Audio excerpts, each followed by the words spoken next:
En 2024, chez Uber Eats, on se posait la question de comment convertir de nouveaux utilisateurs, parce qu'il faut savoir qu'aujourd'hui, il y a des barrières à l'entrée qui sont assez conséquentes. Les gens ne comprennent pas nécessairement la valeur ajoutée qu'on peut leur apporter au quotidien. Et c'est ce problème-là qu'on a essayé de résoudre avec cette campagne.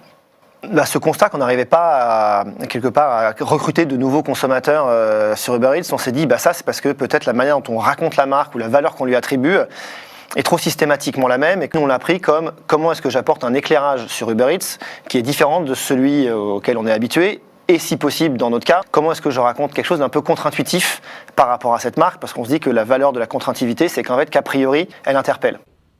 Sophie, ça bug. C'est bon de décommander avec Uber Eats. On cherchait à toucher les non-utilisateurs de services de livraison de repas et de courses à domicile. Ça va, tu peux m'appeler le S. Ok, le S.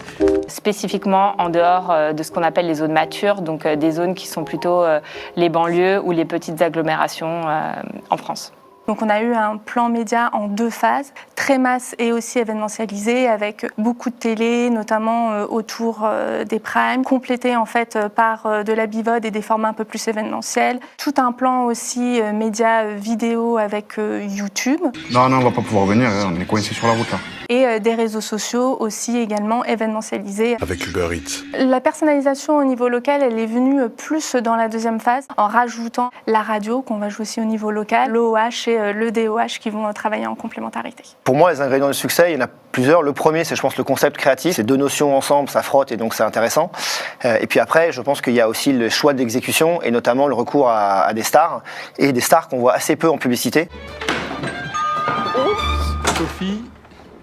Merci. Et après, la manière dont on a joué cette exécution en social utilise là aussi des formats natifs, des modes de narration, etc., qui sont très spécifiques, ce qui rend chaque format plus efficace. La campagne C'est bon de décommander a vraiment répondu aux objectifs qu'on s'était fixés. D'abord du côté de la marque, parce qu'on a gagné 5 points en considération sur la durée de la campagne, mais aussi c'est une campagne qui a eu un très fort impact sur le business, parce qu'on a gagné 2,2 points de part de marché sur la durée de la campagne également. Exceptionnel. C'est bon de décommander.